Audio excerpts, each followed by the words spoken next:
Hello, everyone, and welcome back to the Hammer Territory podcast. This is episode 271. I'm your host, Brad Rowland, coming to you on a Sunday evening here in late September, and I'm joined, as I always am, by Scott Coleman.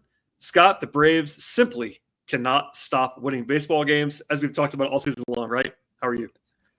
Hello, Brad. Isn't it fitting that in this very frustrating season, the Braves have saved their best for last? They have won 8 games in a row.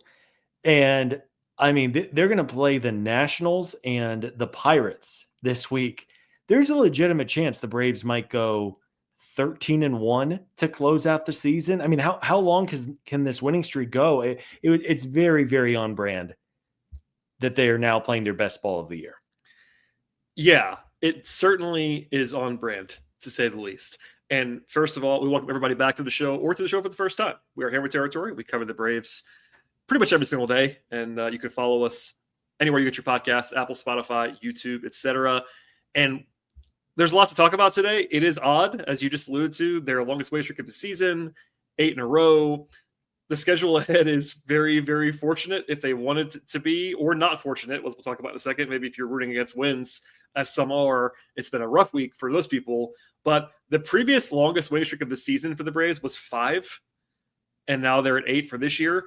They also didn't win, Scott. This is actually my favorite stat of the day, I think. They never won 8 in a row last year at any point, and they made the playoffs last year, having never won 8 in a row.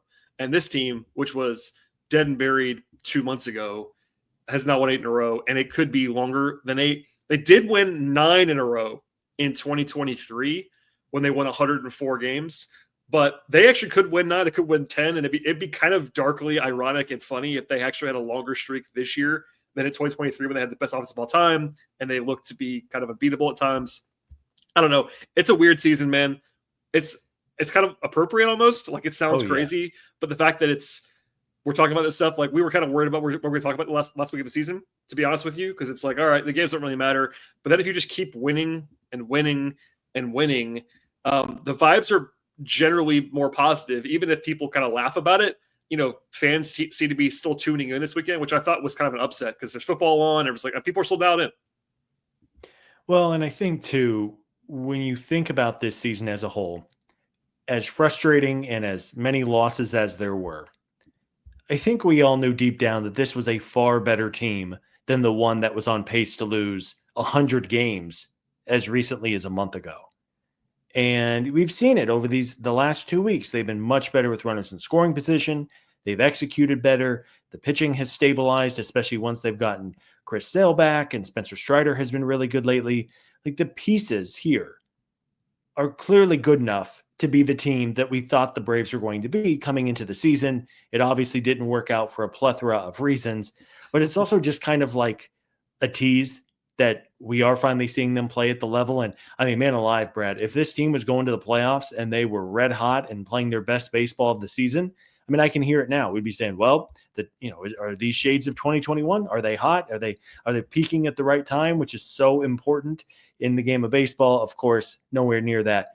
But it's just maybe it gives us reasons for optimism going into 2026, even if the better part of the last 6 months have made us want to bang our heads against the wall. Yeah, I pulled up the old baseball reference machine because we weren't sure they were going to have 63 wins a month and a half ago. Like, they were on pace for 100 losses, like you said. Now they're at 73 wins as of today.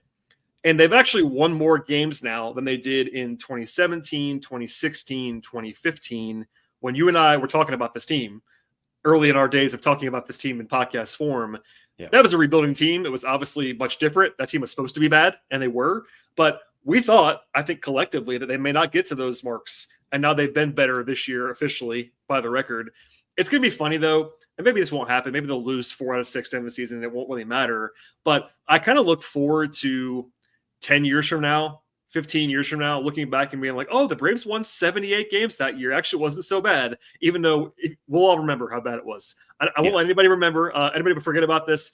This team is also, like you just said, you're 100% right. The talent level of the team was way better than it always was performing at this year. But also, the way they played and the way they were frustrating, I kind of almost don't want them to win 78, 79 games. Like, they could get to 79. That would be misleading for the season. Like Yeah. they were much worse than that in actual practice, even if the talent was better than that, if that makes sense. And there's been some weird synergy too. Like we all know this team started out 0-7 on the first road trip of the year. And then in the last road trip of the year, which they just wrapped up, they go 7-0. And there's probably nothing. I mean, that's probably just is what it is. We don't have to rehash that opening, which in some ways that opening road trip of the year was kind of a foreshadowing of everything that was about to come. It is what it is. We are hopefully on to better days than what we watched this past season. But yeah, you're right. I mean, this feels like the fact they're going to win 77, 78 games this season really is just nowhere near a representation of the very frustrating challenges we have talked about, watched for the last 5.5 months. Yeah, we're going to dive in as we always would to stuff that happened over the weekend and some takeaways on the field. Last thing on the big picture, the Braves are now in a three-way tie for fourth in the lottery odds for the draft. If you remember, they were number 2 not long ago, and now they have slid or improved, however you want to look at this, all the way into a three-way tie for fourth because they won 8 in a row, and teams like Pittsburgh, Minnesota, Oakland, Baltimore are not winning 8 in a row, we'll say. So if you're rooting for that, the Braves need to lose some games, but certainly their ceiling now entering the lottery is fourth at the absolute best after this weekend, and their floor is 7th, 8th, even if they keep winning. So if you're a lottery zealot, you're punching air right now. One more thing, Scott. This actually was a foregone conclusion, but I had to laugh because the 7-year playoff streak the Braves just had is now officially over. We knew that for weeks and weeks now, but on Fridays when it actually was clinched, they were missing the playoffs, despite the fact they were winning all these games. It is the 5th longest streak of playoff appearances in a row in the modern era of baseball. 7 years is not that long, but it's a lot. It's hard to make the playoffs. Now, you might see some longer streaks in the future because it's now easier now because they have the extra wildcard spots, all that stuff, but still a pretty good accomplishment. By the way, the longest streak ever in the modern era is the Braves from 91, 2005, 14 years in a row. The Dodgers are probably going to catch them. It seems like this year is, I think, 13 or 14 for the Dodgers. So that's going to be up for debate, but a worthy accomplishment. Obviously it should have continued. This team should have been built to win and make the playoffs this year. It is a giant disappointment that they didn't make the playoffs. We don't want to overstate that, but 7 years in a row, it's like, hey, that wasn't the easiest thing to do. Really just makes you appreciate how hard it was in the 90s and early thousands to win the divisions consecutively. I don't think a team will ever do the division streak the Braves had. The Dodgers don't. They lost in 2021. They were the wild card team with like 108 wins, which is crazy. But just looking back on that run, I also thought Steven and Sean had an interesting conversation about Clayton Kershaw versus Maddox and Glavine and Smoltz. If folks missed that, I found myself going down the Baseball Reference rabbit hole on that. But yeah, 7 years, heck of a run for Atlanta. Let's hope another 7+ year playoff stretch is on the horizon. And this was just kind of a bump in the road. But it is. I mean, it's weird, like this time in a week, Brad, the baseball season is over for the Braves, and there'll be no playoffs. There'll be no playoff heartbreak and disappointment. There'll be no playoff euphoria. It's just, it's a bummer that after winning the whole thing in 2021, the Braves have won 2 playoff games in 4 years. That's not what you wanted. No, it certainly is not. One quick thing before we move on that was not scheduled, so forgive this curveball, Scott. We got a question that I think people are wondering still, and we've discussed this a lot recently, but we got the repeated question about Brian Snitker. Basically, like, hey, does this, what we're talking about, the winning streak, basically, does this matter at all? Was the question we got to like his future, A, to make him want to keep doing it, or B, to make the Braves want to keep him. And my response on Twitter to the person who asked us, and thank you for the question, was just to remind them that, as we said on the show last time, I know Sean and Steve have done this as well, Snitker's contract is up in a week. He's only under contract until the season ends, which is a week from today. He is not signed in any way. There's no option. He is not under contract after next week. So it is. I continue to see this repeatedly framed as if it's his choice. It is not only his choice. At a bare minimum, it's not only his choice. The Braves have to allow him to come back if he wants to come back. If they do, they do. But do you have a weigh in on that quickly? I mean, about like, does this matter at all? It probably shouldn't matter. That's my opinion. But what do you think? I don't think it matters, nor should it matter. Great. The Braves are playing good for 8 games. They've won 8 games in a row. Before the 8-game win streak, they were god awful. So, if the Braves want to keep Brian Snitker around, why have they waited this long? With 7 days left in the regular season, they could have done an extension over the winter. They could have done it quite literally any day in 2025. They could have done it last year if they wanted to. I mean, it is highly, highly, highly unlikely to get down to the finish line and not work out a deal. I know that Snitker has a unique circumstance because he's been around forever and all that, but it's really interesting, Brad, that here we are and there is still no clarity as of 8 p.m. Eastern time Sunday night. There is still seemingly no clarity on what Brian Snitker wants to do. Yeah, and maybe we'll find out. Again, maybe we'll find out this whole time that the Braves have had a 1-year extension sitting on Snit's desk for the whole season, and it's that actually would be his decision at that point. But the Braves still have to make that part to have that deal on the table for him. So we don't know about that. That's a guess, not even a guess. That's just a possibility. I still think he won't come back if I had to guess right now. But we got the question, so I always want to answer it and just say like we are all, I think the four of us, monitoring like daily, like, hey, is there anything going to happen here? Announcements, one way or the other, would be great. Some sort of clarity, because if he is going to be done, you might want to give him a week to be celebrated at home in these last 2 series. And if he's not going to be done, you might want to go ahead and let the world know that now. Have him come back and all those things. So, and the Braves are off on Thursday. Yep. So if we get no announcement, if there's no announcement or anything on Monday, Tuesday, Wednesday, I would wager Thursday might be a day where you hear something where you don't have a game. You can kind of do a whole announcement. You could do a press conference, whatever it is. That's just a guess. It's a minor hunch that Thursday might be an action day. But again, we'll see, man. Like if Snit just casually mentioned in his press availability on Monday, hey guys, I'm done. Sunday afternoon, I'll give everybody a handshake and a high five and a hug and move on. That could, or we might not get any resolution after 162 games. And then it's like, everyone keeps looking at their watch. Like, okay, like if we don't know, if we don't know by the end of next Sunday, a week from today, what's happening with Snitker, that next week is going to be grab your popcorn, because, Alex will do his usual end of season availability. And boy, I can't imagine him not having a resolution before that. That would be insane. If he goes in there with the media and doesn't have an answer on Snit on whatever day that is, October 1st, whatever it's going to be, that would be crazy. And I can't imagine him doing that. So buckle up, everybody. So I just want to say that out loud. We got the question. It is certainly looming over all of this, but you and I agree. It should not, a winning streak should not impact anything. That would be crazy if it did. Just saying that out loud. All right, Scott, we will get to the games and some takeaways from this week of action after a word from our partners. Football is back, and so is your shot at big wins. With DraftKings Pick 6, the official daily fantasy partner of the NFL, your game day instincts can score you real money fast. Here's the play. Just pick more or less on 2 or more player stats, or break out rookies to elite QBs, and unlock the upside that every snap brings. The better your calls, the bigger your payout. And here's the kickoff bonus.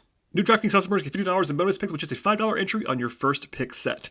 This season, play your player instincts. Download DraftKings Pick 6 app right now and use code FOUL. That's code FOUL. Play just $5, get $50 in Pick 6 bonus picks. Make the call, ride the upside in partnership with DraftKings Pick 6. The crown is yours. Gambling problem? Call 1-800-GAMBLER. Help is available for problem gambling. Call 888-789-7777 or visit ccpg.org in Connecticut. Must be 18 and over. Age and eligibility restrictions vary by jurisdiction. Pick 6 not available everywhere, including New York and Ontario. Void where prohibited. 1 per new customer. Bonus awarded as non-withdrawable Pick 6 bonus picks that expire in 14 days. Limited time offer. See terms at pick6.draftkings.com/promos. All right, Scott, let us discuss some baseball on the field from the weekend. On Friday, the Braves, of course, won because they keep winning, 10-1 over the slumping Detroit Tigers. Talk about that in a second. That we'll save some, and we're actually talking about some baseball stuff, non-Braves, later in the show. Kind of adjacent to the break because it involves the Mets and the Tigers, who the Braves just played. Anyway, the Braves took it to old pal Charlie Morton on Friday. Acuna homered in the game. He reached base, by the way. I think it was 15 out of 22 plate appearances at one point during this last week. He is all the way back and looking like Ronald Acuna. Shocking. He's still really good at baseball. Who could have seen that coming? And now the one thing I have to ask you about beyond just Charlie has not had the best year. He hit Matt Olson with the pitch the pitcher around the world, the back leg curveball. And how many tweets did you get? Did you get like 10? It had to be a large amount of people being like, Scott, look. America's favorite game. It's still going strong. It might be the final time we got to play America's favorite game, maybe, which is, of course, what inning is Charlie Morton going to hit?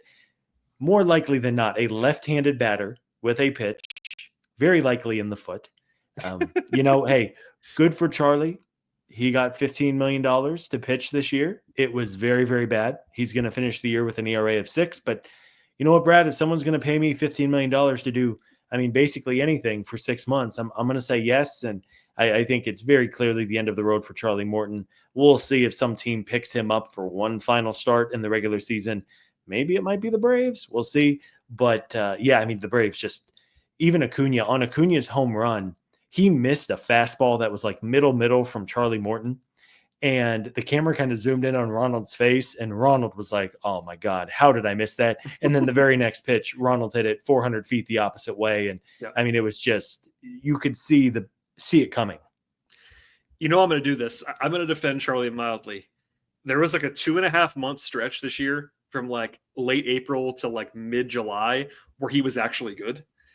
It was the first month of the season. He was terrible, right? And he got pulled from the rotation. It was awful. And then he got put in the bullpen, and then he came back to start. He actually had, I'm looking it up right now, he had a 3.05 ERA from April 29th through the middle of July. So 2.5 months. He had an ERA of 3. Before and after that, it wasn't so good. I was going to say, how bad? I'm just saying, he had it in there every once in a while. Even a month ago, he had a 6 shutout inning performance.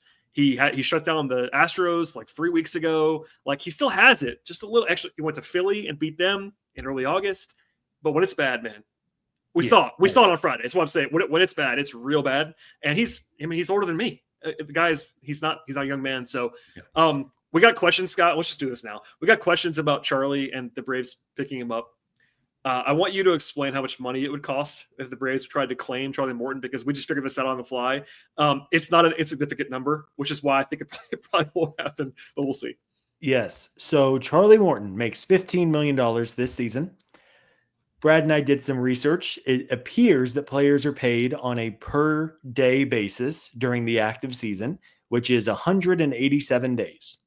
So $15 million divided by 187 days. Let's say the Braves do claim Charlie Morton. 5 days of active service time is about $400,000 the Braves would have to pay for a reunion with Chuck to make one final start this week.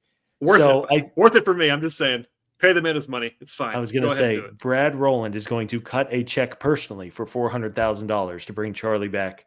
I'm not kidding, though. I'm not kidding when I say this. If they sign Charlie, if they claim Charlie, which they're probably not going to do, if they did, I'm going to the game. You should. We'll go live. And I'm not planning on going to a game this week. Just for I got other things to do. I'm working, all these things. If they claim Morton and give him a start, I'm going to go. We need to pull some strings and get you like row 2 behind the plate for that. And my ticket cost will not be $400,000, so we'll not cover Charlie's. But if Alex are listening, I would come. I will pay whatever rate I need to pay to get in the building by myself if I need to. I will come see Charlie one more time. Tip the old cap. Obviously, some of this is a bit with me and Charlie. It has been for a long time, but he was really, really good for a long time. He's a World Series hero, all the things. So I just want to mention that. I felt bad that it ended that way against the. I hope that wasn't the last time he ever pitches, because he was so bad on Friday, but it might be. So we'll see. Yeah. Hey, hell of a career. Charlie Morton, World Series champion, pitched on a broken leg in the World Series and got outs on a broken leg, got a strikeout on a broken leg of Jose Altuve. Just one of the coolest things I think I've ever seen a pitcher do, or honestly, just a professional athlete do in the biggest moment in the biggest stage. So but Friday night, the whole offense hit, everybody hit. That's kind of been the theme. The whole lineup has been good. Acuña homered, Drake Baldwin homered. He's had a great week. Ha-Seong Kim homered again, which he needs to relax because he homered again today too. He homered on Sunday as well. He's getting hot, man. 132 WRC plus. He might be opting out. We'll see. Ozzy Albies has been good. I mean, even Michael Harris drew a walk, which is maybe the craziest thing I just said. Sound the alarm. Yeah. I did it with Steven the other day because Sean was sick. It was me and Steven. I think it was 4. He had 4 walks and 400 plus plate appearances, a literal 1% walk rate. So, hey, anytime Michael walks, that's good. Sean, our colleague Sean Coleman had this stat that I'm pulling up right now to make sure I'm not going to get it wrong. But the 8-game winning streak, they scored at least 5 runs in all 8 games. Now, one of those games, they scored 5 runs in the 10th to do that. But, hey, they scored 5 runs in all these games. First time the Braves have won 8 in a row while scoring at least 5 runs in every game since 1982. So it's been the offense driving this little winning streak. Yeah. It's been the offense. I mean, other than the game where it was literally 0-0 through 9, they have been putting up crooked numbers like with regularity, which has been fun to see. And that was a good example of that on Friday. Also, Bryce Elder, shouts to him, 7 innings, 5 hits, no walks, 6 strikeouts. Like, he's been good down the stretch. So I don't want to be fooled by that, but it's worth tipping a cap to Bryce. He's been quite good for about a month. Yeah. Hey, you know what? If Bryce Elder can cover 5-6 innings and give the Braves even a remote chance to win moving forward, you take that every single time. Yes, well said. To Saturday. Saturday was the Nacho Alvarez game, to say the least. Best game of his career, bar none. Not really any competition for it. He had his first home run of his career on Saturday in a 6-5 win. It was his 215th plate appearance. That's a lot of plate appearances to not have a homer. Like, Nacho's not a big power guy, but he was hitting like 10 in the minors. Like, he can hit some home. He's not Nick Allen. He has a little bit of juice. That was a long time. And they gave him the silent treatment, which was fun to watch. I'm not sure if you saw the clip, but it was a long silent treatment for Nacho. And then he homered again in the same game. Plus, he had the game tying hit with 2 out in the 9th to keep the winning streak alive. So awesome game for him. He's not been the best at the plate this year in his thrust into availability with Austin being unavailable, but it was fun to just watch that because, happy for the guy. Everybody likes the kid, and a big fun game on a Saturday, and people are fired up for him. It was good. Nacho Alvarez clearly has some talent. Now, do we think he's going to be a cornerstone piece for the Braves for the next decade? No, probably not. I also don't know where he would necessarily play with any kind of regularity, but he's a talented kid, and good for him for getting the 2 homers. I think the pitch was off the plate that he drove the other way to tie the game, and then Jurickson Profar gave him the lead. It's been few and far between the number of times the Braves have come back in the 9th inning this year. And of course, now that we have a week left in the year, they have a really nice win, and also just a back-breaking loss for the Tigers. Woo. I mean, it's dark days in Detroit right now. This team is on like a generational collapse right now for the division. We might see one like every 10 or 15 years, but man alive, just a crushing loss for Detroit. And then they were beyond flat on Sunday. So yeah, I mean, the Braves, they're playing spoiler. Nobody wants them to be in that spoiler role. We all want them to be at top of the division and thinking about the playoffs this time of year, but they've made life difficult for the Tigers. And I guess, there's little victories in making life really difficult for other teams who have their eyes set on the postseason. Yeah. I mean, again, just a kind of a ho-hum win. Otherwise, they had to come back though. They were down that game. Nacho had that hit. Baldwin had a great weekend, which is good to see. Joey Wentz was solid in his, facing a former team of his in Detroit. That was good. Awful loss for the we'll come back to the second, but an awful loss for the Tigers. As was today for the Tigers, just brutal for them. And as we discussed, I think on our last show, maybe it was with Steve, I can't remember. The Tigers are like my number 2 team. Like, I have family. Obviously, I'm a Michigan fan. That's not fun to have the Tigers just utterly collapse, but that'll come back up in a second. Before we move on from the actual on-field product, Sunday, the Braves won 6-2, much easier win other than the rain delay, which I thought was just hilarious that they were having a rain delay on an NFL Sunday. It's like, no one's watching already, and then they send everybody away and watch football. It's like, oh, come back and watch the rest of this game. I was trying to be professional in watching it, so I did watch the entire game. Actually, it was on because the Falcons were being the Falcons. So we'll move on from that. But hey, a nice win. I mean, Strider, anything stick out to you from Sunday and the 8th straight win for the Braves? Spencer Strider looked really good again. Over his last 5 starts, Strider now has a 2.10 ERA, which is fantastic. Struck out 6. He continues to throw his off-speed stuff at a higher rate. And I think one of the biggest off-season questions of players already in the organization is, what kind of pitcher is Spencer Strider going to be next season? Is he going to see any kind of increase in velocity with a normal offseason for strength and conditioning? Is he going to continue to really work in his breaking balls as he has done over the last month? Because before that, he was getting hit hard. I mean, he was getting hit really hard. So Yeah. Good for Spencer. I'm sure just for his mental sake too, just going into the offseason, knowing that he is healthy and that he found success when he doesn't have that 99 fastball anymore. You don't have to have a 99 fastball to be successful in the majors, but it's going to be an adjustment for him, and good on Spencer for being able to make that change in the middle of a season where you only really have about 3 or 4 days to make any kind of adjustment, what you want to do on the mound. Yeah, and he still throws plenty hard. He still touches 96, 97 regularly. Like, he can still bring it. It's just not bringing it at the same length that he was before. But looking good, last 5 starts. We mentioned before Baldwin homering earlier in the weekend twice. He tripled today on Sunday. He now has 6 extra base hits in the last 7 games. Love to see that. You needed Drake to finish strong for Rookie of the Year purposes, all those things. He's still a pretty big underdog at DraftKings right now. Our partners over there, to Cade Horton. By the way, Cade Horton pitches on Tuesday. It would be very helpful for the Braves and Drake Baldwin if Cade Horton got hit hard on Tuesday. Yes. Unfortunately, he faces the New York Mets. Oh, so maybe some Mets. Some split incentives there for Braves fans. Like, you want the Mets to lose, but also Horton. Maybe the Mets can rock Horton and still lose 9-8. That'd be cool. Yes. Something like that. So we'll see. Just something to circle on Tuesday when that comes up. And of course, the betting odds are not gospel. No, they are not. DraftKings. It's a 30, especially in baseball awards, it is a 30-person voting block for awards, and we don't even know who they are yet. Like, it's BBWA. It's very like NBA award betting is actually very, very accurate because it's a bigger panel. It's easier to figure it out.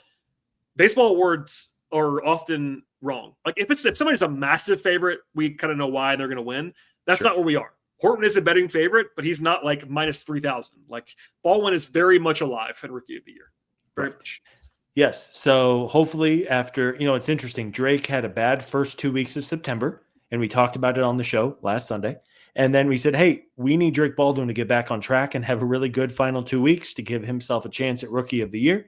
And the draft pick the Braves would be awarded if he wins Rookie of the Year. And he did that. He was probably player of the week for the Braves, him or Matt Olson.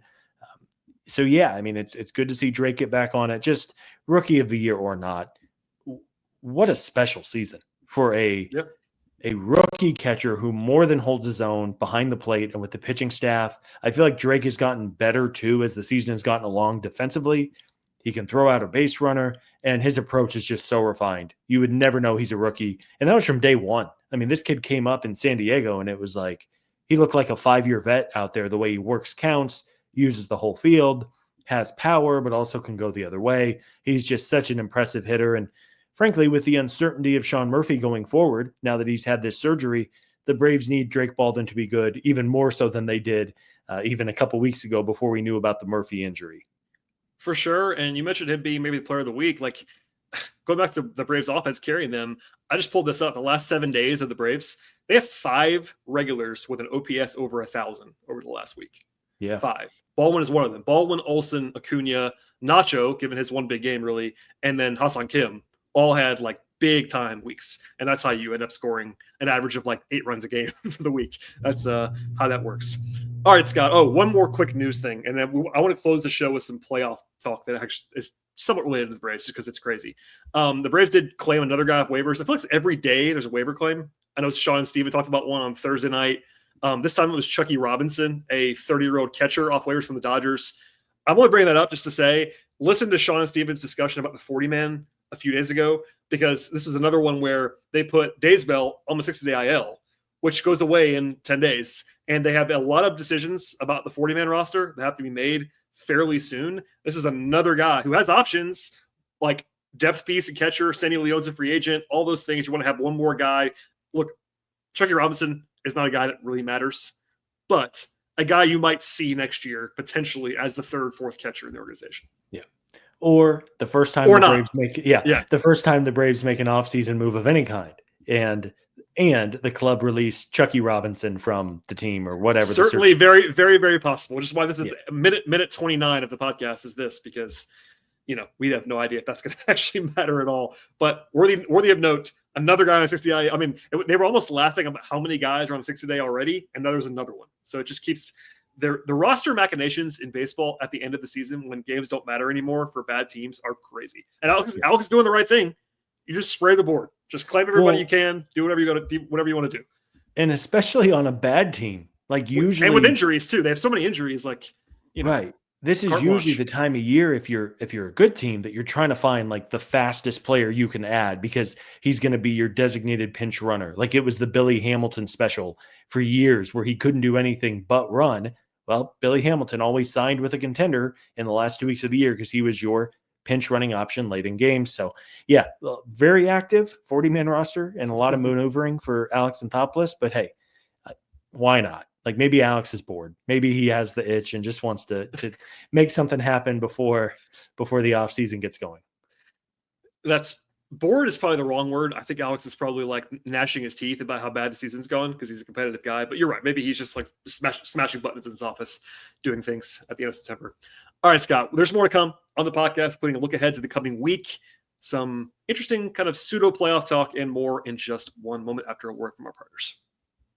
Hey, if you're a card collector or you're looking to collect, buy, sell, trade, Arena Club's the spot. And I'm going to tell you why. Because the old process, AJ, was very clunky. Buy a box, rip the pack, tons of commons, send it in for grading. And then finally, you get everything back. This is weeks and weeks, and you can start to try and sell the card. We have eliminated that with Arena Club, or they have. I act like I'm part of it. But in really one step.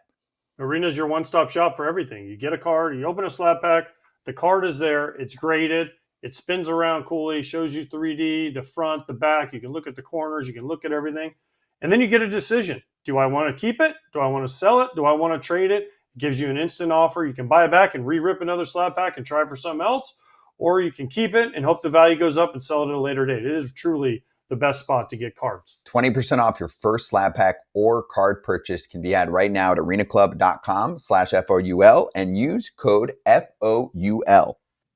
Okay, Scott, I teased this, but there's some playoff madness going on that involves the Braves tangentially.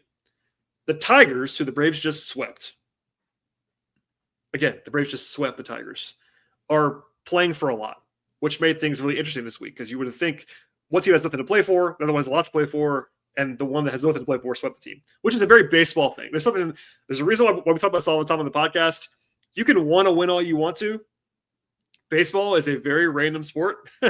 We love it, but a lot of things weird just happens in baseball. But let's go to that first, and then the Mets are having a similar experience, and the Braves hate the Mets, at least Braves fans do. So that's part of this too.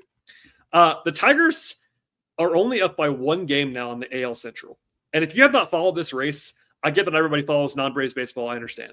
But a couple of numbers for you on this. The Tigers led the Guardians by 12 and a half games in the division on August 25th. Ooh. That's 4 weeks ago. They were up 12 and a half. Now it's 1. The Guardians were down by 15 and a half games in July at one point. And you pointed this out to me. It was 9 and a half 10 days ago. It was 9 and a half. On like September 11th, they were 9.5 games ahead of the Guardians. But since then, Cleveland can't lose. Oh, they finally lost today. Cleveland finally lost today. Cleveland can't lose. Detroit can't win. And like, it's one game. Like that's insane. It's like we were, again, only tangentially a part of this, watching it this weekend. It was like a slow motion car wreck because it's like, man, just win, please. I have a hard time watching it because I hate collapses. I'm an Atlanta sports fan, folks. This has been my entire life. It's hard for me to deal with. Even with no investment, I'm like, please don't collapse. Like it hurts my soul, and they are trying to collapse. I don't know if they're going to do it, but they're trying hard. You know, it was interesting too, and this is not Braves centered, but you know, we talked on the show on Thursday night. We figured that the Tiger Stadium was going to be like pretty rowdy and jacked up this weekend, and final home stand of the year for Detroit. And yes, they've been playing bad, but a chance to, beat up on the Braves, who are not exactly a postseason contender at this point. And that stadium was dead. And maybe it's because they've watched a 15-game lead evaporate in where was that, Brad? Man, it's fine, man. It's we're in deep September. No one's listening correct. Anyway. But yeah, the stadium was dead on Sunday. It was like a morgue. I know it was NFL Sunday, but it wasn't like the Lions were playing, but stadium was empty. The Braves just completely dominated Detroit. I don't know what's going on with them. They were such a good story the first half of the season, but they have just been a free fall ever since. And good on the Braves for making life difficult. I mean, it's the spoiler role that no one expected us to have, but I mean, Detroit looked terrible. Yeah, Saturday was the game that was so brutal because they were up 5-3 in the 9th on Saturday. Or was that the 8th? It was late. Eighth inning, I think. Like, to have that one in the middle of losing every game, and thank God for them, Cleveland finally lost today. How about this? This is more of just a crazy baseball stat. The Guardians in the middle of this run had an 18-game stretch where they allowed 28 total runs. That's ridiculous. That's impossible. Like, how do you go 20? That's impossible. Also, they play each other Tuesday. So if you enjoy baseball, that's a big series. Tuesday, Wednesday, Thursday, Guardians, Tigers, probably for the division. And one way to bring this back to the Braves, I was reminded, I'm sure you were too. We haven't talked about this. When the Braves collapsed in 2011, it feels like that, what the Tigers are doing. If you are too young to remember this, I'm sure we have some younger listeners who were like either kids or whatever in 2011. But the Braves blew an 8.5 game lead in September in 2011. They went 9-18 in September that year, and it was absolutely excruciating. You and I were not doing podcasts yet together. I think we might have been writing it together at that point, something like that. We were not podcasting, but boy, it all came flooding back to me. I was like, oh man, just the slow motion car wreck again. 9-18, the Braves. That was hideous. If you were not old enough, go back and look at what happened there. I won't go game to game. It was not a lot of fun for about 3 weeks there. Not a lot of fun. And speaking of hideous, the New York Mets. The New York Mets the Mets are terrible. They keep losing. They got off to the terrific start, and they've been one of the worst teams in baseball for like 3.5 months now. Like statistically, they have been awful. It's not just us piling on the Mets. I mean, they've been terrible. The Cincinnati Reds won on Sunday, so now I believe those two teams are tied, and the Reds have the tiebreaker over the Mets, which is huge. So even if those teams, now that we have the wild card, there's no game 163 anymore. Correct me if I'm wrong. I believe it's just pure tiebreaker. So, yep. I mean, the Mets and their, Uncle Steve dropping $800 million every offseason, the Mets are legitimately at risk of missing the playoffs altogether. I just found this because you talked about how long they've been bad. In late July, the Mets were 62-44. Yeah. I believe since then, if I'm doing my math right, they are 18-32, which is 18. That's really, really not good.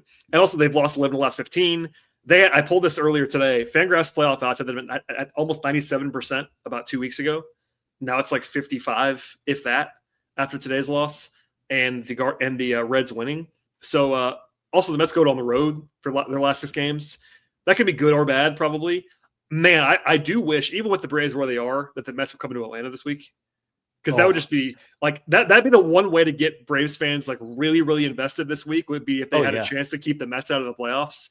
But that's not happening, unfortunately. But yeah, we would go live after every game. Maybe I genuinely think we probably recap games if it was like actually like deep dive recap games. And I'm not going to harp on this because I fully understand that scheduling a 162 game season for 30 teams is not easy to do. Like, I know they have a computer algorithm and everything, but I mean, let's go over who the Braves. Imagine if the Braves were in like an insane 3-way race with the Phillies and the Mets in the East. The last handful of games, they played the Mariners, who are in the American League. They played the Cubs, different division. They played the Astros, American League team. They played the Nationals 6 times. They played the Tigers in the American League. They played the Pirates, who were in the Central, to finish out the year. I think baseball has to find a way to prioritize getting some divisional matchups in the last 2 weeks because it's just not the same. Like, sure, everyone's scoreboard watching, but how fun would it be? Like, as we talk, the Mariners and the Astros are playing. We need more of that for like the American League West balance hangs, or in the Central with the Guardians in Detroit. Like, we need more of that, not less. And obviously, it doesn't matter. I get it. It's an old man going on a rant here, but let's not be playing the American League West the final 3 weeks of the season.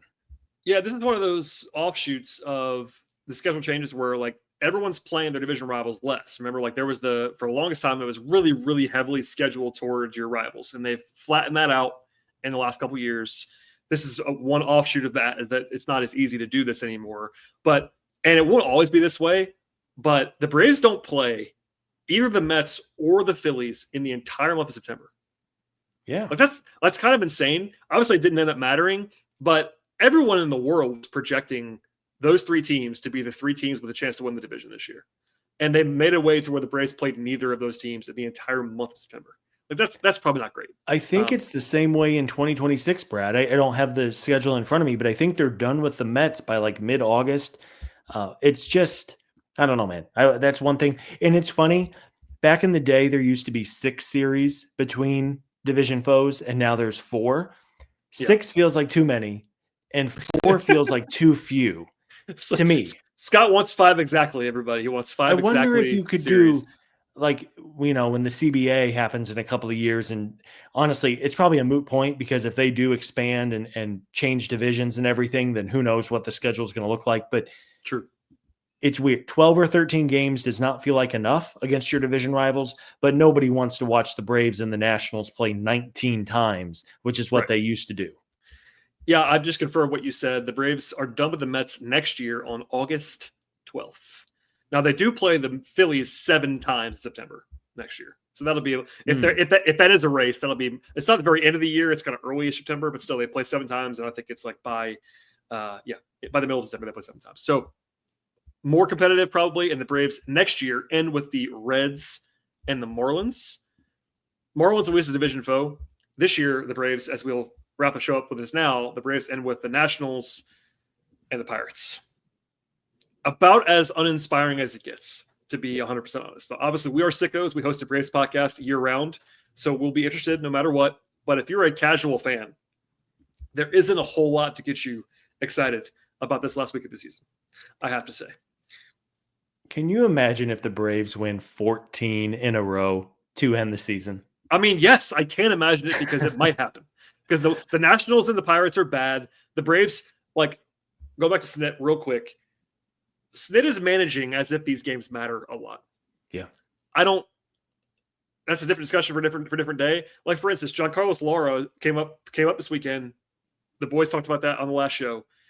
We were all hoping he'd get into a game this weekend, but he never got into a game, because the Braves are treating every game like it's October. Not quite playoff level, but like today, like Iglesias could come in. They're still trying to play every game like it matters, which is just Brian Snitker being Brian Snitker. So It is interesting. But yeah, I think because of that, like they really could win out.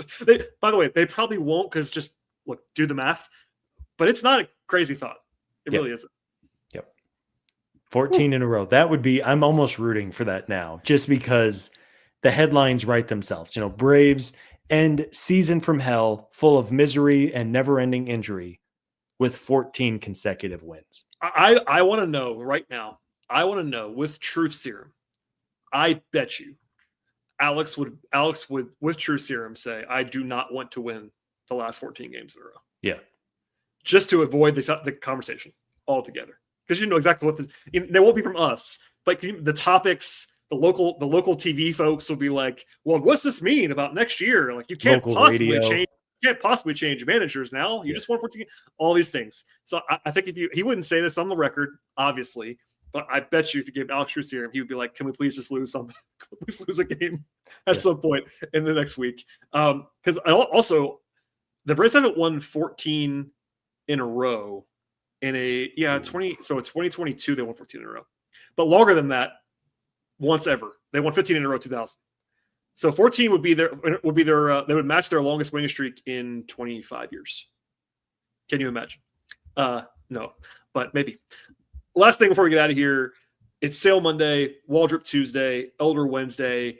I don't know if it's going to be the last start for either Sale or Waldrop. Like, technically, they could go twice. I don't know if they will. We'll see. Man, if I'll say this now, because you and I probably won't talk before then. This should be it for Waldrop. I would like to not have Waldrop pitch again after Tuesday. He's already way over his innings from he's ever pitched before in his life. I'm all set after Tuesday with Waldrop. Sale, if he wants to pitch, whatever, let him, I guess. Any thoughts on that before we get out of here? I do agree completely on Waldrop. For the love of God, you do not need to send this guy out there in game 162, just don't do it. Don't risk it. I know it's so small, but don't risk an injury. Don't risk anything going wrong. Throw a bullpen game. Call up somebody from AAA. It'd be Sunday, just to do the math for everybody. Like, he's pitching Tuesday, Waldrop, so he could go on normal rest on Sunday in the finale if they wanted. That would be the way to do it. Anybody that pitches after Tuesday, that's it. So Bryce Elder is on Wednesday. That will be his final start. Just to say that out loud. So Tuesday's the last day that someone could go one more time if they were to stay on schedule. Yeah.